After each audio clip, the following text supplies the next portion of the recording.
Entonces ahora vamos a crear una clase, que es cierto, eso va aparte, eso va a estar disponible en memoria incluso, para que yo lo invoque y lo use cuando yo quiera. Vamos a crear una clase acá, voy a trabajar con esta. Sobre el paquete, fácil, sobre el paquete. Vamos a decirle clic derecho, nuevo, una clase de Java. Le doy el nombre a la clase, pongamos aquí una que se llame estudiante. Y finish. Me crea un nuevo bloque, me crea incluso un archivo adicional. Siempre va a ser un archivo Java extra, para que usted lo pueda llamar, invocar. Listo, por eso se llama paquete, porque contiene diferentes elementos. Listo. Por defecto la clase es pública, claro, es conveniente que sea pública porque usted la puede llamar en otros archivos. Listo, dentro del mismo paquete. Primera parte, vamos a definir el alcance. Público, privado o protegido. Para la clase, público. Después, explícitamente le estoy diciendo, va a crear una clase. Y a continuación va el nombre de esa clase. Listo. Y ahí convendría usar la metodología Camel Case, que es, si quiere una palabra compuesta, la siguiente parte de esta palabra que esté en mayúscula. Estudiante, instituto, por ejemplo. La segunda palabra la inicié en mayúscula. Bueno. Y pilas, no puedo cambiar tan deportivamente el nombre de la clase porque este nombre de acá tiene que coincidir con este nombre de acá. Si eso no coincide, el sistema ya tira error. Una de dos, o lo cambia acá y le dice al sistema, vean lo que él sugiere. ¿Qué dice ahí? Al punto Java. Entonces esa es la primera observación, no le pueden cambiar tan fácilmente el nombre a la clase, o más bien sin tan deliberadamente. Si lo van a hacer, entonces recuerden, tiene que hacer coincidir esto que está acá con lo que está acá. ¿Listo? Uy, ahí me lo tiré, ¿qué hice?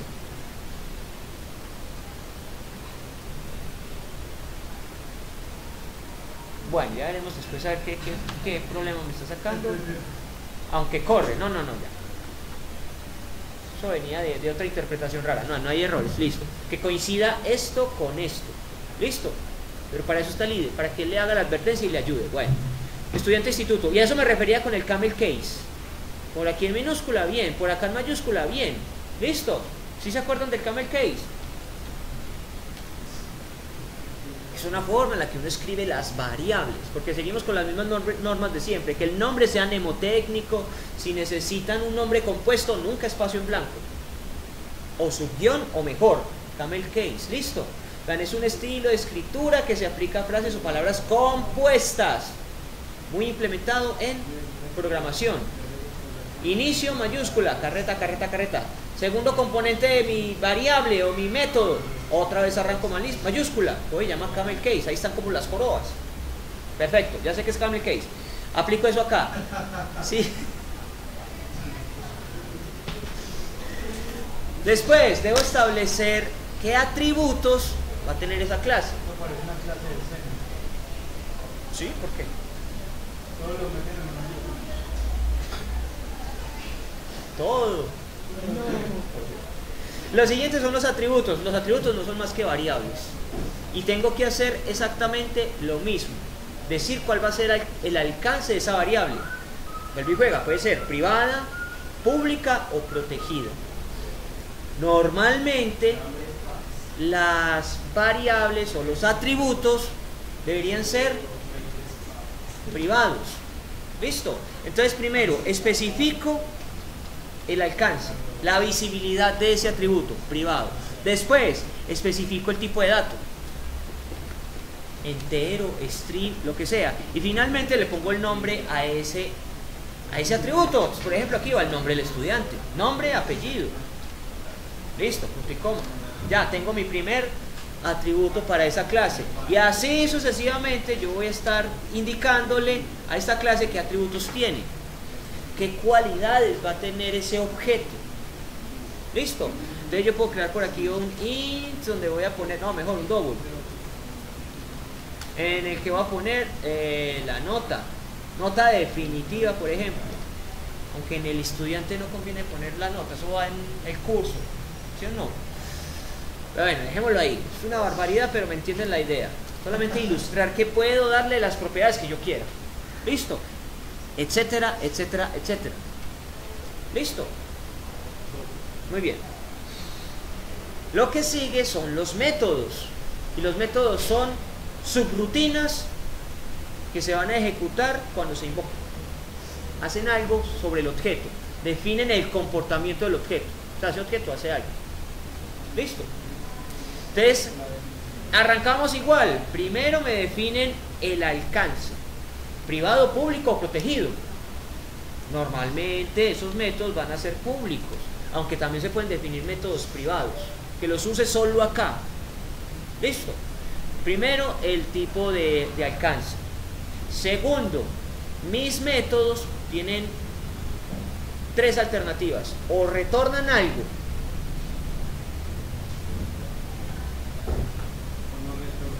retornan vacío, o no retornan ninguna de las dos cosas. Esas son las tres alternativas. ¿Listo? Retornan vacío es porque procesan, pero no me dicen el resultado es, ¿no? Cambian las propiedades, por ejemplo. Hacen un cálculo y dirán, la nota definitiva es esto más esto más esto, pero lo guarda ahí y se queda calladito. Eso es que no retorne nada. Vacío, mejor. Retorna vacío, hace algo calladito.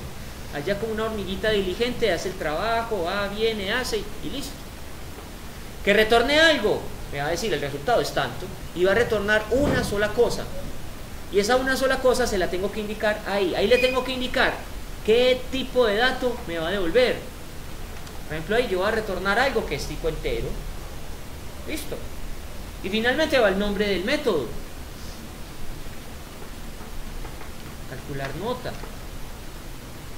Vale. Entonces, vuelvo y retomo. El primer parámetro es el alcance o visibilidad. Uy, ¿qué escribí ahí? Alcance, que también lo llaman visibilidad. ¿Entienden? Lo copié mal, pero bueno. Y las posibles visibilidades o alcances son privado, público y protegido, protected. Privado solamente estará disponible en este bloque, aquí adentro, y nada más que aquí adentro. Público estará disponible fuera de ese bloque, en otras clases. Y protegido estará disponible para mí, pero también estará disponible para mis herederos. ¿Listo? Muy bien. Ese es el alcance. Segundo parámetro, tipo de retorno. O sea, ¿qué me devuelve? ¿Qué me entrega ese método? Y aquí hay tres alternativas. Las tres alternativas son vacío, void. Procesa algo allá al interior, pero se queda calladito. No muestra nada. No es que no haga nada, hace algo, pero no me dice exactamente qué hizo. Listo. Segunda alternativa, un tipo de dato. Yo voy a retornar algo tipo int, vale. O voy a retornar algo tipo double. Ok, voy a retornar algo tipo string, como usted prefiera, pero uno solo. Siempre se retorna una sola cosa. Listo. Y lo último es ninguna de las dos, pero es una alternativa. O sea, esto va a desaparecer. Opciones, o ahí vamos a ver void, o ahí vamos a ver int, o vemos double, o vemos string, o no vemos ninguna de esas cosas. Listo. Y ahorita vemos por qué vemos ninguna de estas dos cosas. Vale. Siguiente, el nombre del método. Preferiblemente con la metodología camel case, mnemotécnico, que me indique qué está pasando ahí. El método se puede llamar X. ¿Qué sentido tiene ponerle un método X? ¿Cómo así? ¿Qué es X? ¿Para qué es X? La idea de la programación es que solamente leyendo el código y viendo una variable yo pueda intuir eso para qué es, ¿sí o no? Y facilita la codificación. Bien, y lo que falta acá va a ser los parámetros de entrada, y eso va a estar entre paréntesis. ¿Listo? Y un método puede tener 0 o n parámetros de entrada. ¿Listo? Muy bien. Cuando estoy definiendo los parámetros de entrada, debo indicarle, primero que todo, el tipo de dato de ese parámetro de entrada. Voy a recibir algo. Entonces primero dígame qué tipo de dato va a recibir. Luego dele nombre a ese dato. O sea, lo vamos a guardar en una variable. Por ejemplo, X. Vale, sirve. Pero entonces esto naturalmente sería algo de este estilo. Un nombre más adecuado. ¿Sí o no? Recibo nota 1, recibo nota 2 y así como quiera. Es más, a mí me conviene recibir mejor un arreglo, ¿o no? Se puede. Listo. Puede ser una variable con el tipo que le corresponda, pueden ser dos variables con el tipo que le corresponda, puede ser otra. Y puede cambiar el tipo, no hay problema. O puede ser ninguna. Listo. Mis parámetros de entrada pueden ser ninguno o tantos como usted quiera. Listo. De 0 a n. Después, ahí va punto y coma. Pues ahí está sacando error, por algo era, ¿sí o no? Muy bien. Un método no lleva punto y coma. Ahí todavía hay error. Ahí todavía hay error. ¿Por qué todavía hay error? Porque es que un método no se define con punto y coma. O sea, no es una instrucción. Un método es un bloque. Si es un bloque, entonces debe llevar llaves. Listo. Y ahí sí, corrige relativamente el error, por lo menos el de arriba. Ahí todavía tengo otro error. ¿A quién se le ocurre que cuál será el error de ese método? Está vacío. Y más que esté vacío, se supone que aquí yo dije, vea, ese método va a retornar algo. Como está vacío, todavía no está retornando. Ese es el problema. El método no retorna, malo. Entonces, ¿qué hay que hacer para que el método retorne algo? Usar la palabra return. Y usted puede retornar una variable, un cálculo o un datico. Listo. Y listo. Puse return, cualquier cosa y ya no hay error. Así no haga nada. Pero que tenga el return. Si usted me pone aquí un tipo de dato, es porque en alguna parte aparece el return, usualmente al final. Porque usted procesa, suma, resta, multiplica, divide, itera, condiciona, lo que sea, y al final me dice el resultado es tanto. En el caso, si me invocan a calcular nota, me entregan nota 1, nota 2 y algún string, yo voy a retornar 0. ¿Sí o no? Claro, aquí cabe todo lo que usted quiera. Tome esa variable nota 1 y haga algo con ese nota 1. Podría ser algo así. ¿Quién me interpreta eso? ¿Eso qué significa? ¿Qué magia negra hice ahí?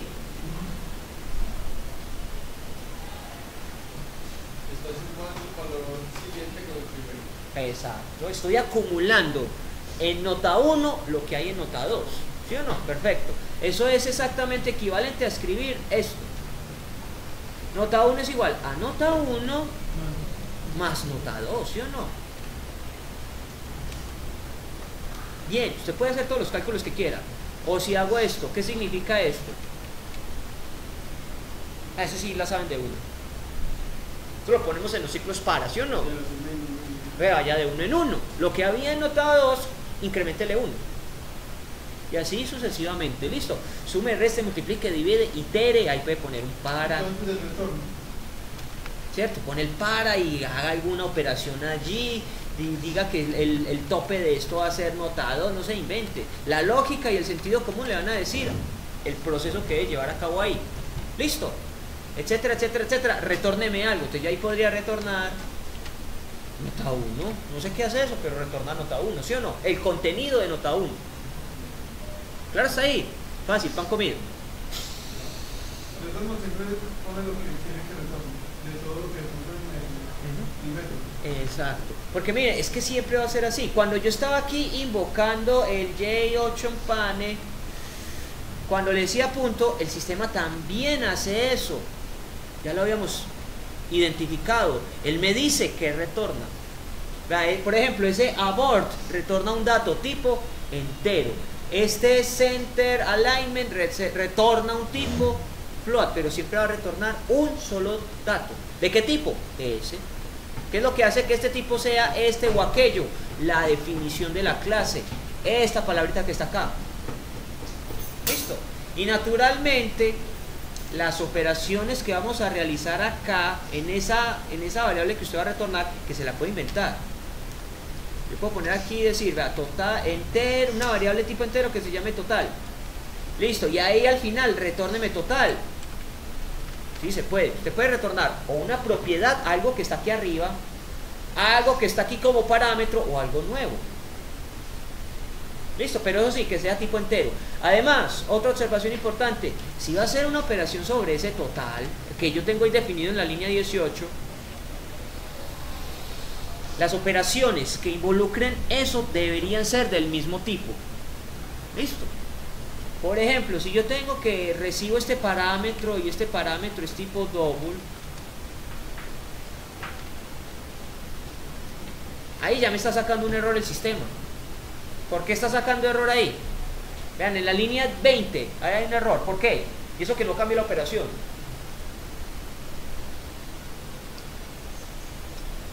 Porque se intenta convertir un doble a un entero. No tanto convertir, estoy relacionando un entero con un double. Y eso no se puede. Son dos tipos de datos diferentes, ¿cierto? ¿Qué tipo de dato es nota 1? Vean, nota 1 es tipo entero. ¿Y qué tipo de dato es nota 2? Nota 2 es double. Al revés se haría, ¿no? Un double si cabe, un entero si cabe en un double. ¿Listo? Pero preferiblemente que los tipos de datos sean los mismos. Si por alguna razón entró double y debe ser double de entrada, bueno, déjelo double, pero por acá vamos a forzar que eso sea tipo entero, una de dos. O hago eso, miren que le estoy diciendo antes de la variable qué tipo de dato va a ser. O otra forma de convertir los datos va a ser nota 1 igual a nota 1 más nota 2. Utilizar aquí la clase que invoca el tipo de datos. Aquí esto es integer. Esa clase es la que hace que un dato sea entero.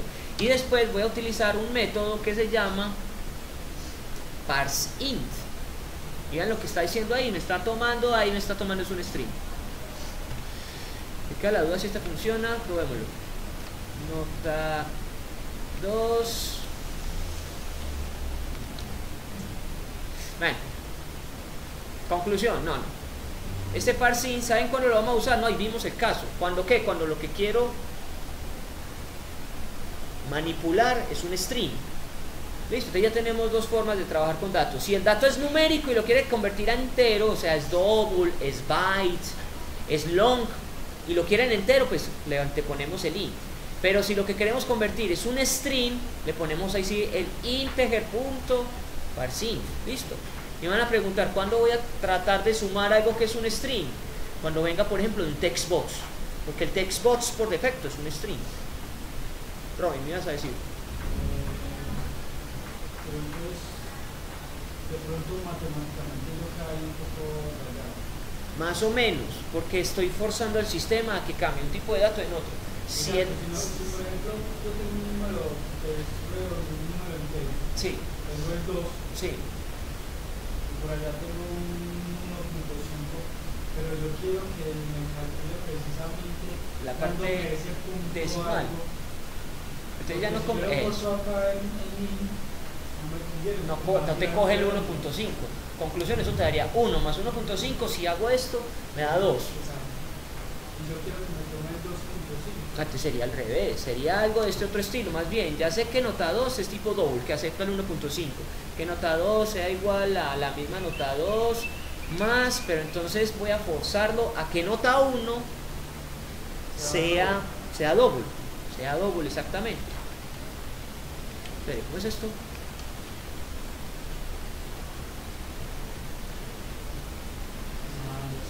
Espere. Ay. O sea, el tipo de datos se lo puede invocar ahí. ¿Cuál es el que necesite? Entero, double, string también incluso. Listo. Claro, está ahí. Juan.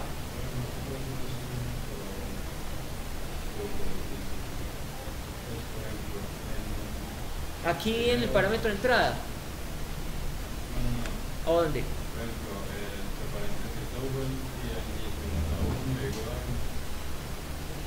Antes de poner el doble, el doble. O sea, iniciar con los paréntesis y ahí ya crear el nota 1 igual a nota 1 más 2, más nota 2. Creo que también, yo miro. O sea, esto, arranque con double. Yo creo que sí. Sí, tiene sentido. Nota 1. Me queda enredado. Me queda un poquito enredado.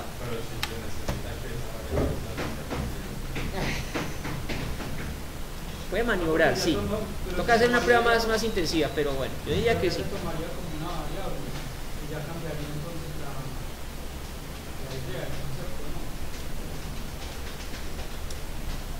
Lo que pasa es que ese double o ese int van antecedidos de un signo o una asignación. No sé si me funciona al principio, ¿no? Me queda la duda. Normalmente uno hace esto, por acá. Cuando estoy operando, ahí sí, conviértalo, no antes. ¿Listo? Queda la duda, pero bueno. Claro, está ahí. A grandes rasgos, ¿sí o no? Bueno, ya definí el método. Ya he indicado, va a retornar algo. Se llama de tal forma y tiene sus parámetros de entrada. Ese es un tipo de método.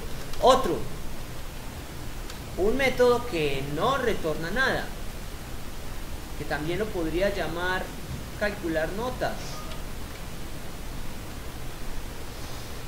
¿Qué tengo que hacer? Diferenciar este calcular nota de este otro, porque se llaman igual, tienen los mismos parámetros.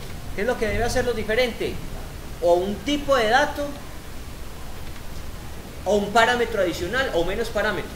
¿Listo? Esto es la sobrecarga. O sea, usted puede trabajar con este método si me entrega estos datos, o puede trabajar con este método si me entrega estos datos. Listo, exactamente lo mismo que estaba pasando acá. Mira, el sistema me está diciendo, por ejemplo, en el show no sé qué, que usted puede trabajar con este método siempre y cuando me entregue esto y esto. O el mismo método, pero si me entrega esto, esto y esto y esto. Lo mismo, puede invocar al método si me entrega esto, si me entrega esto, si me entrega esto, si me entrega esto, si me entrega esto y si me entrega eso. O sea, esto que está haciendo el sistema lo estamos creando nosotros desde cero. Le estoy diciendo, ¿cómo se llama el método? ¿Qué me retorna? ¿Me retorna un entero? ¿Me retorna un string? ¿Me retorna un objeto? ¿Me retorna cualquier cosa? ¿Y cuáles son los parámetros de entrada? 1, 2, 3. ¿De qué tipo es cada uno de esos parámetros? ¿Qué nombre tendrá en la variable? ¿Listo? ¿Sí o no? Claro, está ahí. Genial, fácil, pan comido. Y si el método no retorna nada, tiene aquí un void, él hace de todo aquí. Tomará esa variable, va a hacer una operación con ella. Ya saben qué significa eso, ¿sí o no? Si ya hice este ejemplo, ustedes pueden deducir este ejemplo. ¿Sí o no? Harold, ¿qué hace? Sí, Harold.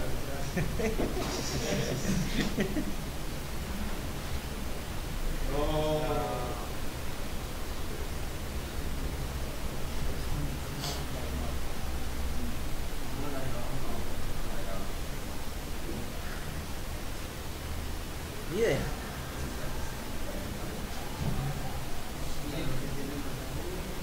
Edison, ayúdele.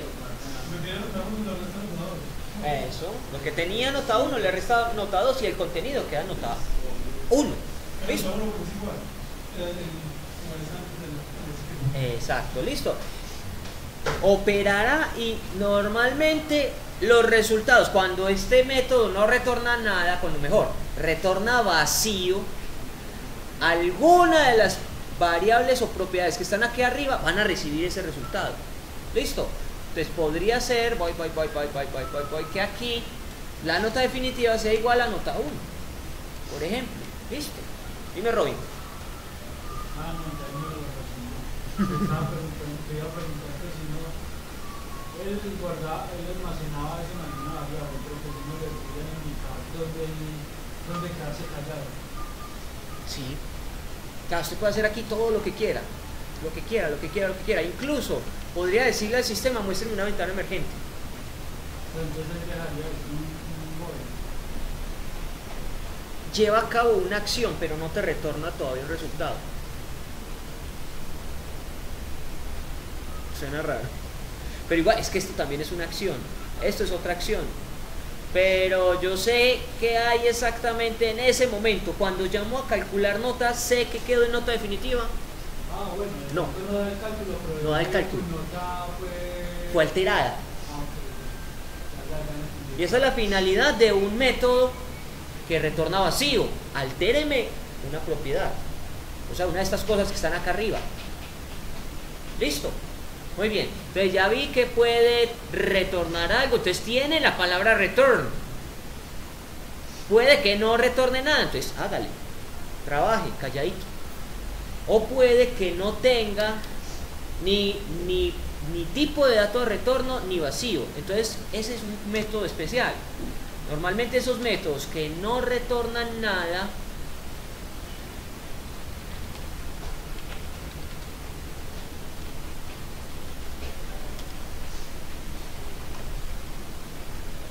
estudiante, ¿cuál, hombre? Estudiante. Ahí sí. Esos métodos que no retornan nada, no tienen tipo de dato aquí, no tienen void, usualmente esos métodos tienen aquí el mismo nombre de la clase. ¿Y cómo llaman esos tipos de métodos, muchachos? ¿Qué tipo de método es ese? Ese es un constructor. ¿Listo? ¿Y qué es un constructor? Un constructor no es más que un método que va a permitir instanciar un objeto con algunos parámetros predeterminados. Inicializo algunos parámetros. ¿Listo? Y también acepta sobrecarga. Aquí me está sobrando una llave. No, descuadré esto de alguna forma. Tengo llaves por ahí mal puestas. Espera, omitamos esto. Omitamos esto. A ver, ¿dónde tengo problema? Listo, ya. Ups. Y ahí tengo problema con total. ¿Por qué? Porque por aquí no le puse nada. Pues póngale un La dato. sobrecarga cuando se nombran iguales las clases. Listo. ¿Cuál era las clases que le van a ejecutar o método? ¿Cómo así? ¿Cómo así? ¿Cómo así? Otra vez. Las clases se llaman igual. Sí, la clase y el método se llaman igual. Ahora, esa clase final es método. ¿Mm? Esa clase final es método. Entonces, la clase valida qué método va a utilizar. O es uno que dice que hay que utilizar de cada clase. La clase te pone disponible todos esos métodos. Ah, sí. Todos esos métodos. ¿Listo? Uno se equivoca qué método quiere utilizar. Exacto. ¿Listo? Bueno, entonces, y aquí tengo el constructor, y en el constructor yo voy a decidir qué va a pasar con esas variables. Normalmente uno dice, vea, la variable que tengo por allá, nota definida, ¿sí es definida? Era definitiva. Uy, por Dios, qué dislexia. Entonces que la variable nota definida es igual a tanto, que arranque en 0, por ejemplo. Y que el nombre del estudiante, nombre, apellido, también arranque en 0. O usted decide que el nombre del estudiante por defecto sea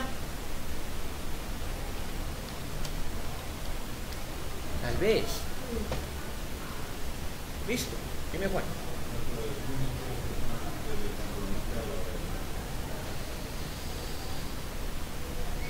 También. Voy para allá. Bueno, y si el método acepta sobrecarga, significa que puedo otra vez crear otro bloque, pero hay que hacerle algo diferente. ¿En dónde? En los parámetros de entrada. Que aquí me reciba algo. Ya he sobrecargado el constructor. Entonces ya podría tomar esto que está aquí de entrada y asignarlo tal vez acá.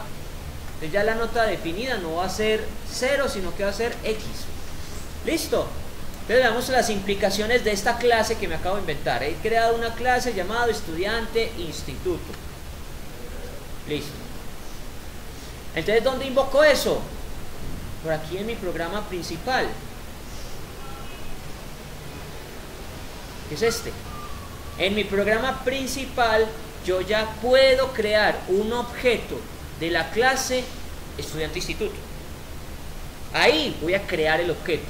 Ahí me lo va a construir. ¿Cómo construyo el objeto?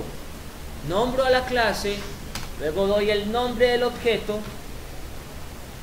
Ahí solamente estoy diciendo se va a llamar de esta forma. Ahí le estoy dando identidad al objeto. Un objeto siempre tiene identidad, comportamiento y propiedades. Identidad del nombre.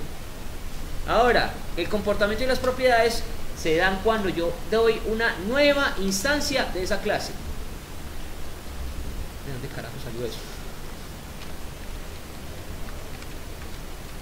Entonces normalmente después del new vuelvo y retomo la clase y le digo cuáles van a ser los parámetros de entrada.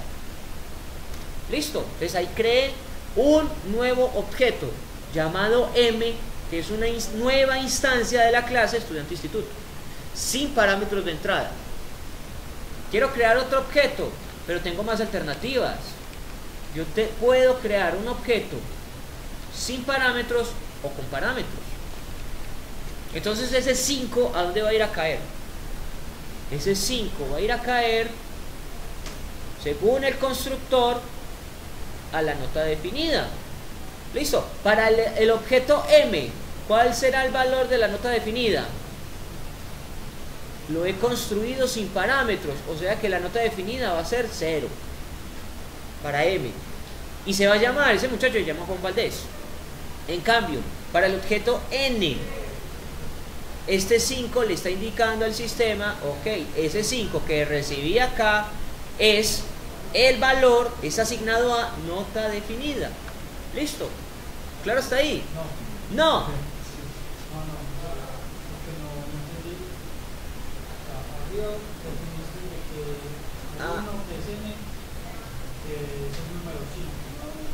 Sí. Pero para mí esa N debería estar abajo.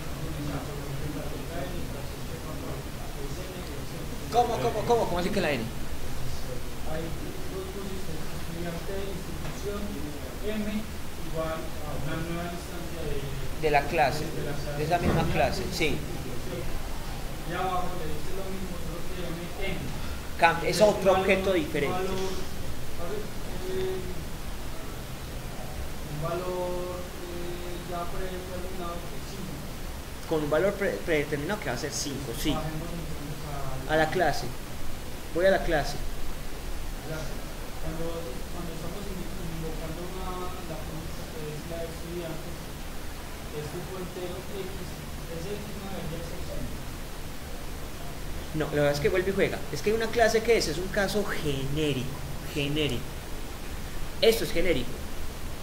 Por eso menciono, este 5 ¿a dónde va a ir a caer? Ese 5 va a caer en X. Para que después esa X se la entregue a nota definida.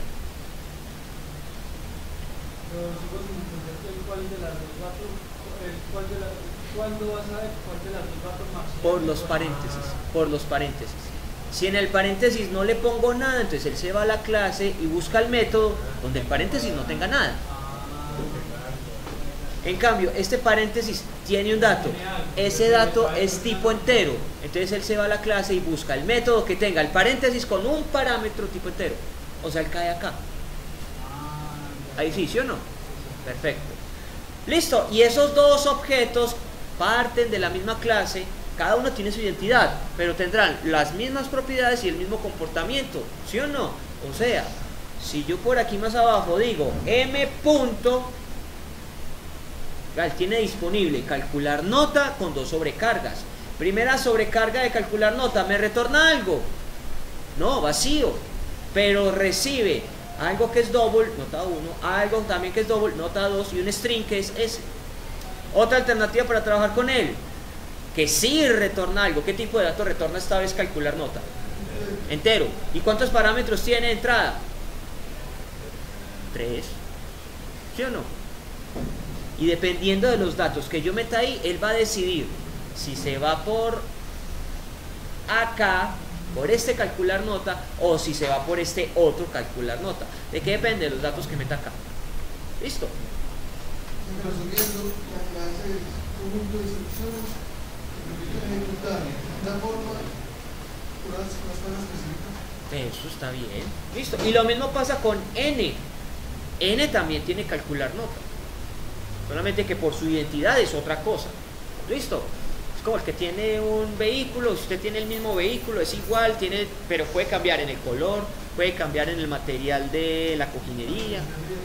Y tienen identidad. Los dos tienen matrículas diferentes, ¿sí o no? O sea que ya le podría meter otra instancia que se llama R y que sea un tipo test. Y que entonces me retorne siempre sea una letra. Porque no me retorne un número terminado. Y eso de que me retorne una letra, y entonces lo voy poniendo acá. Que me retorne una letra, entonces aquí pondría un string. Listo. Eso está bien. Ok. Me falta solamente ver otro tipo de método. En realidad dos. Hasta aquí lo que he visto es que yo puedo definir los atributos o las variables de la clase. Estoy viendo que los métodos pueden modificar el contenido de esos atributos, pero normalmente uno puede decirle al objeto: yo necesito cambiar directamente y únicamente una de estas variables. Cámbieme el nombre o cámbieme nota definida. O le puedo decir al sistema, cuando cree un objeto, dígame qué hay en esa propiedad y dígame qué hay en esta otra propiedad. ¿Cierto? Esos dos métodos son dos métodos adicionales. Ya vimos dos. Uno genérico, un método que es una subrutina, hace algo. Puede devolver un tipo de dato o puede que no devuelva nada, devuelva vacío. ¿Cierto? Ese es mi primer tipo de método. Genérico. Otro tipo de método, el constructor. Tiene la finalidad de inicializar mis propiedades. Normalmente las variables que están por allá arriba. Y se puede sobrecargar. Y el tercer tipo de método que yo puedo tener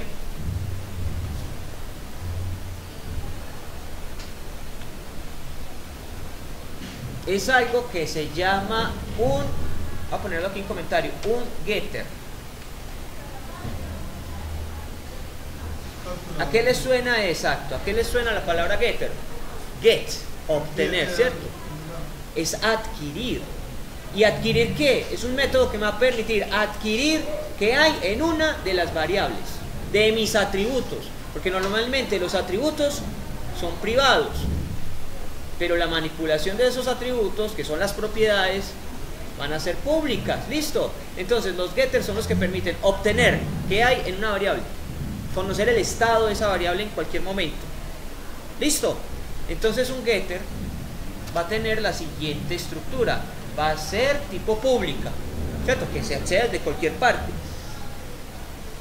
Me va a retornar algo de un tipo. ¿Saben de qué tipo va a ser? Si yo tengo la finalidad de mostrar el estado actual de la nota definida, de eso que me retorna va a ser exactamente esto mismo. Yo quiero ver qué hay en nota definida. Entonces, este método va a retornar algo tipo double, ¿sí? Después va el nombre. La convención me dice que ese getter tiene la palabra gets y el mismo nombre del atributo al que está haciendo referencia. Listo. No tiene parámetros de entrada. No tiene parámetros de entrada. Entonces ahí me falta una instrucción. ¿Cuál es? Retorno. Ahí solamente me falta que salga, que me diga qué hay en nota definida. Listo. Eso lo hace el sistema también. Por aquí rápidamente me voy a ir a crear una ventanita, un formulario. Vamos a crear aquí un formulario de Java. Entonces esto pues llamémoslo FRM inicio, carreta. Ahí voy a tener el diseñador típico al que estábamos acostumbrados en Visual Studio, ¿sí o no? Ahí puede poner un label, un botón, un text box, esto ya lo conocemos. Por ejemplo, cuando yo estoy aquí, ubiquemos un text area no, un text field, mejor, y un botoncito. Vamos a ver, por ejemplo, que cuando empiezo a codificar, yo por allá tenía el... Entonces me vuelvo, no le puse nombre a esto, pero eso se llama un text field 1. Listo. Entonces cuando yo le dé clic al botón, yo podría decirle, bueno, de ese JTextField 1, tráigame unos métodos y unas propiedades. Yo sé, por lo que vi en Visual Basic, que yo puedo cambiarle a un textbox el texto, ¿sí o no? Y puedo adquirir ese texto. Aquí se hace lo mismo, pero se hace precisamente con un getter. Quiero conocer qué hay en el texto de este objeto. Entonces no vamos a encontrar directamente la propiedad text, sino que en vez de la propiedad text, miren lo que vamos a encontrar. Get text. ¿Y qué me retorna? Un string. Entonces para el objeto textField, que es un textbox, me va a decir qué hay en el texto. ¿Listo? Y si hay algo que me permite obtener eso, también hay algo que me permite modificarlo. Y ese es el otro objeto, el otro tipo de método que vamos a ver, que se llama un setter. Entonces, si hay get text, hay set text.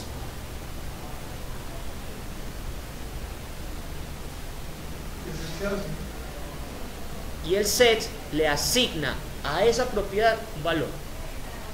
¿Listo? Y este, miren, retorna algo. Vacío. Retorna vacío. Listo. Entonces eso ya me da a mí la idea, me da la noción. ¿Cómo? Vamos para allá. Voy a terminarlo de definir acá y ahí sí le veremos la finalidad. Ese fue el setter. Ahora el getter. Ahora sí el setter. Uno es obtener. El otro es asignar algo a una propiedad. ¿Listo? Características, arranca igualito. Public, ¿retorna algo? Ya vimos que no retorna nada. El nombre usualmente es set y el mismo nombre de la propiedad.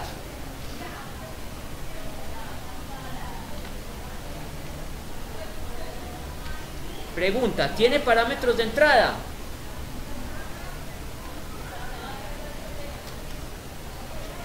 ¿Debería tener parámetros de entrada, sí o no? Sí, posiblemente porque tenga que ser el mismo texto. Sí, claro, porque es que la finalidad del setter es setear, definir, entregarle algo a esa variable. Entonces aquí, sí, ese verbo suena raro, setear, pero se puede usar.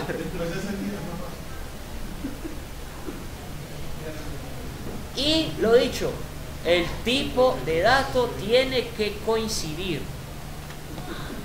¿Con qué? Con la variable. Listo. Entonces ahora aquí la variable, ¿a qué va a ser igual? Ah, bueno, me falta aquí el nombre que le va a dar esa variable. nd, por ejemplo. Entonces esta propiedad en nota definida va a ser igual al parámetro nd que yo recibí acá. Listo.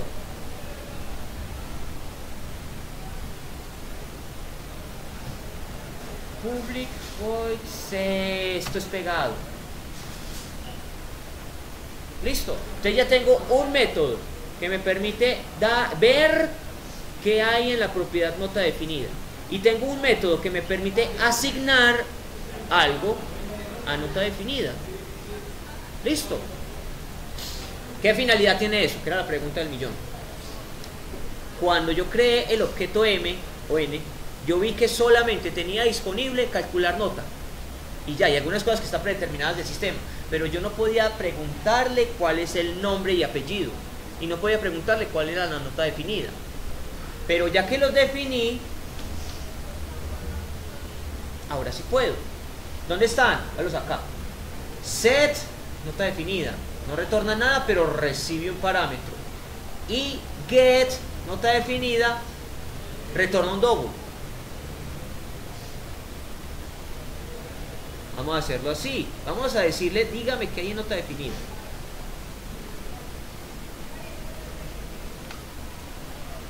Dígame qué hay en nota definida para el objeto m. Y también dígame qué hay en nota definida para el objeto n.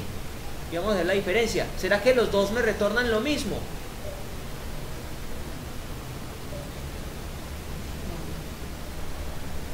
¿qué me retornará M?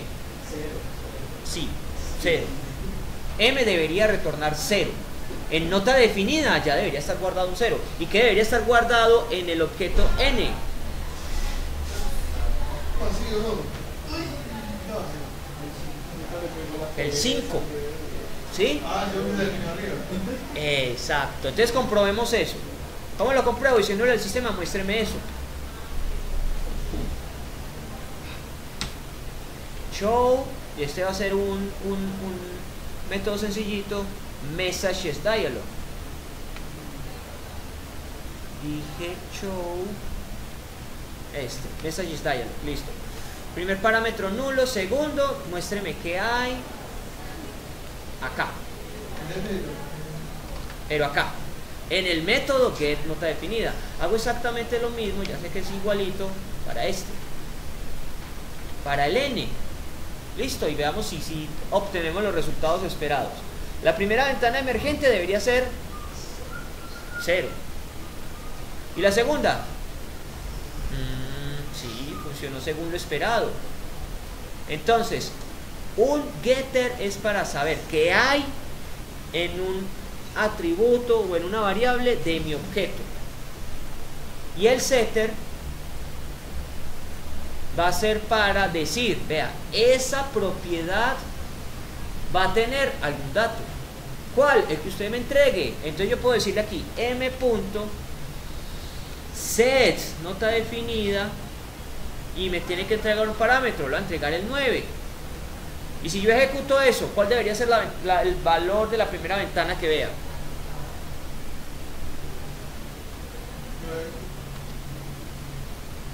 Exactamente, porque yo alteré el contenido de esa variable, alteré nota definida. Ese es el set. Listo. Claro, hasta acá. ¿Pan comido? Uy, me robé 10 minutos. Lo último, para acabar. Y van a decir, ¿tanto camello para solamente poder escribir o leer la variable? Sí, pero hay una pequeña ventaja. El sistema nos ayuda con eso. ¿Cómo? Entonces, ya definí mis atributos, ¿cierto? Si yo me paro sobre ese atributo y doy clic derecho, va a tener una ayuda y va a ser la opción refactorizar. Refactorizar y buscamos encapsular campos. Y al encapsular campos, miren lo que él hace. Vea, el solito. Me está diciendo que va a ser un getter y va a ser un setter. ¿Qué más veo acá? Bueno, ¿dónde me va a meter eso? Al inicio del método, al final del método, después del método calcular. Vamos lo de último. Bueno, lo va a ordenar por carreta. ¿Qué visibilidad va a tener el campo? O sea, el original. El original dejémoslo en privado, pero este sí. Fíjense muy bien de que siempre está en público. Normalmente el get y el set son públicos. Listo. Refactorizo, de hecho refactoricemos los dos de una vez. Refactorizo y eso quedó al final. Ver acá.